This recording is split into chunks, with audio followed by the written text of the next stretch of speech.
की जमातों ने बनाया हुआ है, हमने भी बनाया हुआ है। सुबह के 3 बजे हैं, आप घर जाएं, आराम फरमाएं और सुबह कैंपेन करें। आपको इस वक्त क्या ज़रूरत पड़ी है कि आप इतने ज़्यादा मुसल्ला अफराद और पुलिस हमारे दफ्तर मरकज़ी दफ्तर में आ गए और कह रहे हैं इसे बंद करो। जब वो नहीं माने कारकुन उनकी बात, तो वो मुसल्ला अफराद दफ्तर के अंदर दाखिल हुए गैर कानूनी तौर पे, जिसकी फुटेज हमारे पास मौजूद है और हम अभी मीडिया के साथ शेयर करेंगे।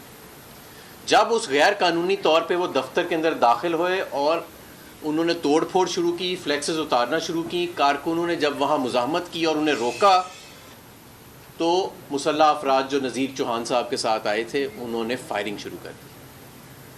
उस फायरिंग में शबीर गुज्जर साहब के भतीजे और खालिद गुज्जर साहब के जो बेटे हैं, आतिफ साहब, आदिल साहब, उनके सर में गोली लगी।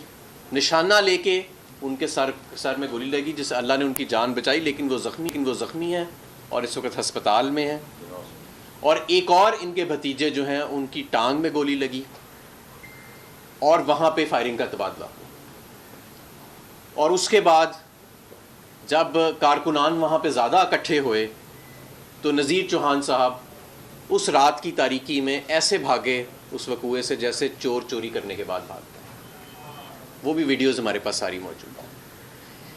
पुलिस इनके साथ मौजूद थी। सुबह से हम कोशिश कर रहे हैं कि पर्चा दायर हो जाए।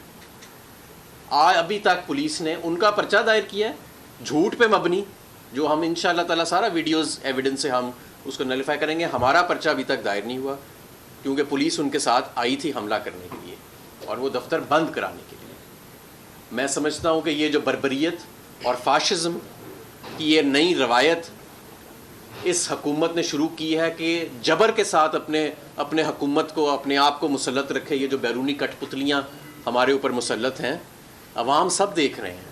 इनको पता है जिस दिन बैलेट बक्से खुल गए, बात इंतखाबात पे चली गई, इनकी ज़मानतें ज़ब्त हो जाएंगी। ये बैरूनी क़ुव्वत के ज़रिए आए हैं, आवाम के ज़रिए नहीं आए। आवाम से ये घबराते हैं और ये मुसल्ला अफरादों को अपने हरीफ के मरकज़ी दफ्तर ले जाना, उसके अंदर घुसना, वहाँ फ्लैक्सेस उतारना, वहाँ पे फायरिंग करना, कैंडिडेट के अजीज़ों को ज़ख्मी करना, ये मैं समझता हूँ कि ये जंगल का जो कानून इस मुल्क में नाफिज करने की कोशिश कर रहे हैं। और फिर पुलिस का पर्चा ना काटना, पुलिस का उनके साथ खड़े होना मौके के ऊपर और उनकी हमायत करना, ये एक नई रीत आ चुकी है। मैं अब डॉक्टर यास्मीन राशिद साहिबा से कहूँगा कि वो इस पर गुफ्तगू करें। बिस्मिल्लाहिर्रहमानिर्रहीम। मेरा ख्याल है सबसे आप सारों को डिटेल्स तो पता चल गई हैं। इससे ज़्यादा अफसोसनाक क्या बात हो सकती है। आप देख रहे हैं कि कई दिनों से, यानी 25 तारीख के बाद जिस तरह का एक जुल्म का दौर शुरू हुआ है वो मुसलसल आगे चल रहा है।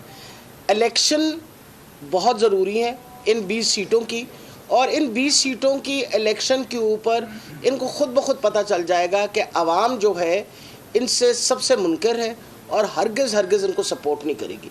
इसलिए इनकी पूरी कोशिश है कि हमारे लोगों को हरासा किया जाए, हमारे लोगों को तंग किया जाए, हमारे लोगों को परेशान किया जाए और किसी तरीके से इस सिलसिले के अंदर ये रुकावटें पैदा करें। नज़ीर चौहान का रात को आना, पुलिस के साथ आना और मुसल्ला अफराद के साथ आना और फिर हमारे दफ्तर पे आना, ये भी बात नहीं है कि हम खुदा न खास्ता उसके दफ्तर पे गए। वो हमारे दफ्तर पे आया, जो लड़ाई झगड़ा किया उसने हमारे दफ्तर पे आके किया। और अफसोस से कहना पड़ता है कि ये हुकूमत बिल्कुल इस वक्त जंगल का कानून, बिल्कुल सही कहा हमाद ने कि जंगल का कानून है, हमला भी आप हम पे करें, लड़ाई भी आप हमारे दफ्तर में करें और FIR भी हम पे लिखें।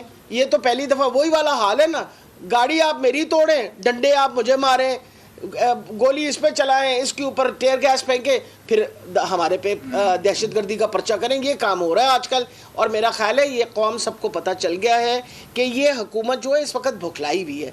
भुखलाई भी इस वजह से है कि अपनी तरफ से बड़ा इनका रौला था कि जी गुड गवर्नेंस, वो तो आपके सामने आपके सामने हो गया कि गुड गवर्नेंस कैसी है। पेट्रोल की कीमत जो है कहाँ से कहाँ चली गई, बिजली की कीमत कहाँ से कहाँ चली गई, गैस की कीमत कहाँ से, इस वक्त महंगाई जो है अरूज पे है, लोग इतने परेशान हैं। हर रोज़ आप सुन रहे होते हैं कि लोग अपनी परेशानी का जिक्र कर रहे होते हैं महंगाई की वजह से, और इनको कुछ समझ नहीं आ रही है इस बुखलाहट के अंदर। अब सबसे बड़ी इंपॉर्टेंट चीज़ है, ये 20 सीटें खुद ब खुद बता देंगी कि असल में हुकूमत किसकी थी।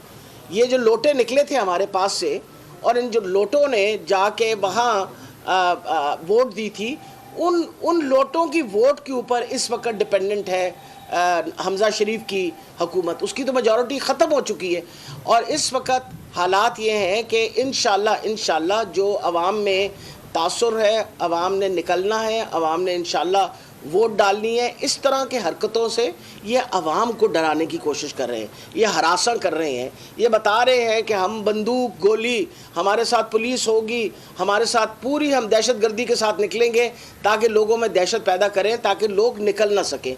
तो मैं बताना चाह रही हूँ हुकूमत को कि होश के नाखून लें, इस तरीके से हुकूमतें नहीं चलती। आप मेहरबानी करके हमारा FIR दर्ज हो। लड़का भी हमारा ज़ख्मी हुआ, सर पे उसके गोली लगी, दूसरे के पैर पे गोली लगी और हमारे ऊपर यानी उल्टा यानी गोली भी ऐसी खाई है तो नाल साढ़े दे परचे भी तुसी करो। तो मतलब मैं तो कहती हूँ एक हद होती है बेइंसाफ़ी की। ये जुल्म का निज़ाम एक हद तक चलता है, उसके बाद इसके ऊपर आप देखिएगा कि सारी अवाम आपके ख़िलाफ़ खड़ी हो जाएगी। इस तरह की हरकतें बंद करिए और हम इंशाल्लाह अपने सारे वकीलों का हमने कह दिया, हमारे वकील गए हुए हैं। इस वक्त हमारी पूरी कोशिश है कि FIR दर्ज हो और FIR ना दर्ज हुई तो फिर कोर्ट में जाएंगे। लेकिन ये मैं बता दूं कि अगर इनकी खाम ख्याली है कि इस तरह के होछे हथकंडों से खुदा न खास्ता हम में से कोई घबराएगा या डरेगा तो आप भूल जाएं। मैं शबीर हमारा बच्चा है, इलेक्शन लड़ रहा है इनके साथ, वहाँ जो लोग मौजूद हैं, हमारे पास सारी फुटेज मौजूद है। लेकिन अफसोस से कहना पड़ता है, आपको पता है पिछले दिनों मैंने फुटेज कोर्ट में भी दिखाई, अपनी भी फुटेज दिखाई, उसके बावजूद उन्होंने कहा कि आप SP साहब के पास चले जाएं। सब्सक्राइब करें और बेल दबाएं ताकि कोई खबर रह न जाए।